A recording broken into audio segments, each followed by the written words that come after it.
Have you ever noticed how your life can change from day to day?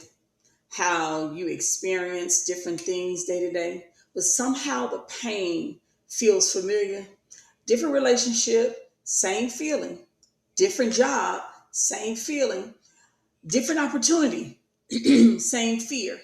Different people, same disappointment. And eventually you start asking yourself one question: why do I keep ending up here again? Why does it feel like I keep self sabotaging? Why does it feel like I'm not experiencing any personal growth? How to stop repeating the same mistakes that I keep making over and over and over? Why do I keep ending up here again? See, you told yourself this relationship would be different because it felt different going in. You told yourself the opportunity would be different because it looked like something different than what you experienced before. You told yourself this season would be different because I'm going in, new year, new me. I'm going to go in, I'm going to experience life in a different way. I'm not going to self-sabotage the opportunities that I believe that God is going to bring in my life.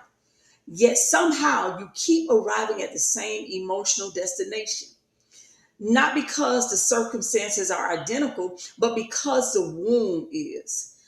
For years in my life, I thought that my problem was people around me. I thought my problem was the rejection that I felt as a child. I thought the problem was bad decisions that I kept making because I wanted to be loved. I wanted to be validated. I wanted people to affirm me because, like I shared in my testimony earlier today, I went to prison not because of the crimes I committed. Yet technically it was, but overall it was the wound of my childhood, the rejection, the abandonment that I felt by my mom, the people pushing me away, the people making me feel that the only way they would love me is if I kept giving and I kept doing. I thought the problem was the rejection. Again, I thought the problem was my bad decision. I thought meeting my problems was bad timing. But what I eventually learned was something much harder to accept. Many of the things that I was trying to solve in my adult, I guess in my adult life, were problems that I had or experienced from childhood wounds. A child who grows up rejected often spends their adult life chasing acceptance, validation, affirmation. A child who grows up abandoned often spends adulthood terrified of being left alone or being left in a relationship. A child who grows up feeling unseen often spends their adult life proving their worth and their value. And it could be by making people say, see me. It could be by buying all the expensive clothing, all the name brand things, the designer things, thinking that if I looked a certain way, I would be perceived as good enough. It's a child, again, who grows up feeling that they were unseen. And you spend all of your adult life trying to prove that I'm valuable. Hey, see me. After enough years of doing that, those patterns become so normal that we mistake them for our personality. We start saying things like, that's just how I am. No, that's just how you think. Or I've always been this way. But what if that isn't who you are? What if it's simply what you learned? It's a pattern you've learned. Think about this for a moment. What if some of the things you've been calling personality traits are actually survival strategies? You're now living in survival mode. Or what if it's people pleasing, over giving, overworking, over explaining, overthinking, trying to rescue everyone, trying to fix everyone, trying to carry everyone? That was me.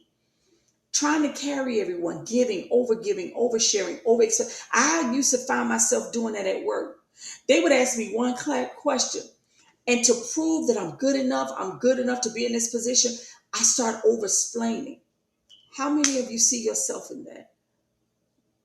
How many? I just want you to think about that. Because many of those behaviors didn't start because you are weak. They started because somewhere, somehow in life, you learned they were necessary. Necessary to feel safe, necessary to feel loved, necessary to feel accepted by people. But the problem is that what protects us as children often imprisons us as adults. The child who learned to keep everyone happy becomes the adult who never says no. You people please because you think if you don't people please or you don't say yes to people, they won't like you. The child who learned love could disappear becomes the adult who accepts less than they deserve. The child in you who learned your value was tied to performance becomes the adult who never feels like you're enough. Eventually, those patterns become exhausting because you keep performing and you keep performing. It's like you're on this hamster's wheel and you keep going and you keep going and you keep going. No matter how much you give, it never feels like enough. No matter how hard you work, it never feels like enough. You can stay overtime. You can extend yourself on extra projects that has nothing to do with your field or maybe your how do I want to say your area. Like you know how department. Your department may not be your department, but you overextend yourself. It never just feels like enough. No matter how many people you approve or approve you, it never feels like enough. The issue was never external. The issue is internal. Many of you spend years chasing solutions for symptoms while you never identify the wound, the problem. Where is this coming from? My desire to please people. Where is this coming from? My overworking, my staying late, my trying to prove that I'm a good employee. See, a person says, I need more money, but what you really are searching for is security. You keep asking God for more because you're looking at your bank account and it only has $2 in it. And you're asking God for more because you feel safe that if I got 1,000 in the bank, I'm good. I'm good. Somebody will say, I need another relationship. But what you're really searching for is to belong. You want to belong. You want to feel safe that if I got a relationship, if I'm married, this person will make me feel safe. Another person might say, I need people to understand me. But what you're really saying is, I need healing. People, places, and things will never validate or heal the things that are internal that you learn through childhood. And until you identify the wound beneath the pattern that you're exemplifying, you will often keep repeating that same pattern. This is why awareness matters. Not because you're trying to live in your past, but because the past has a way of following you into your future. Now in your adulthood, now showing up in your relationships, now showing up in your conversation and your communicating. Personal growth is what you're seeking. You're seeking to stop self-sabotaging the relationships you keep entertaining. You're trying to stop repeating the same mistakes year after year, relationship after relationship, job after job. You leave the job saying it's all them, but reality is there's an internal wound that you are not dealing with. The good news is this: you are not your pattern.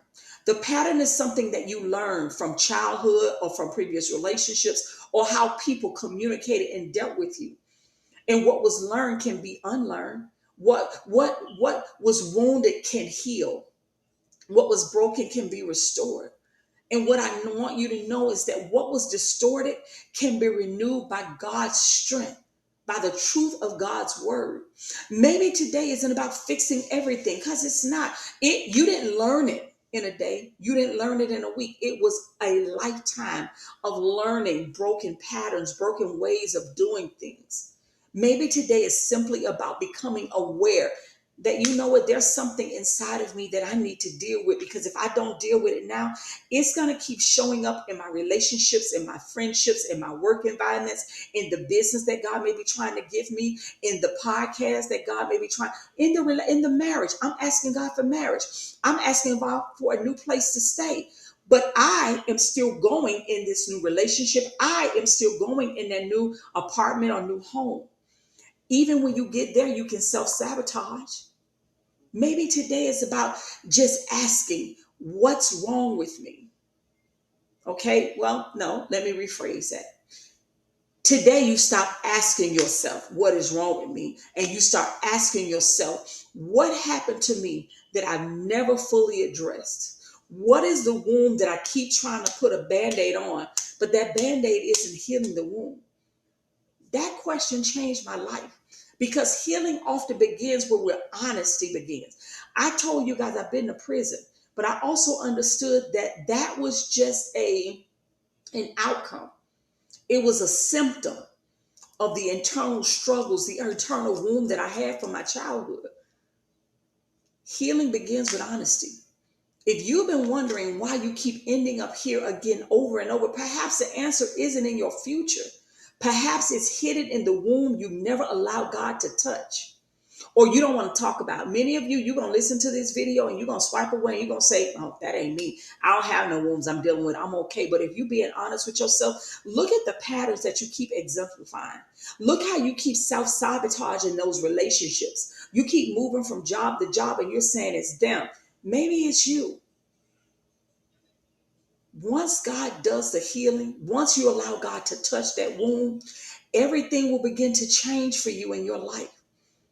I don't know, God. I feel that again from the testimony. I want you, if you get the opportunity, it is a long video. Look at my testimony. It started when I was 10. I was in prison technically at 10 years old. I wasn't in a physical prison, but I was in a prison of the patterns and the wound that my father and my mother began to create for me. And not only did it start at 10, it carried into my life, into my adulthood, my teenage years, which caused me to go to prison. You will experience consequences for wounds that you don't heal or that you don't address. I just been sent as a messenger to ask you, are you ready to heal? And you don't have to do it with anybody. God wants to heal that. He wants to touch that wound. What is that thing that you are dealing with? The healing from trauma that you need to deal with. Again, unless you're honest, this video is just going to be something else you watch and you scroll on. And that's okay. It is okay. But God wants to heal that emotionally, that emotional healing you need, the healing from rejection, the people pleasing, the abandonment wounds, the trauma wounds, the unhealthy patterns that you need to break.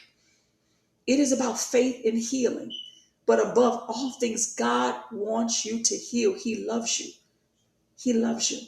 And so whoever you are, if this touched you or you know it's something you're dealing with that you know it's something, a wound from your childhood or from a broken relationship or something that maybe now you are dealing with it through maybe pornography, drinking, or drugs. I am a firm believer.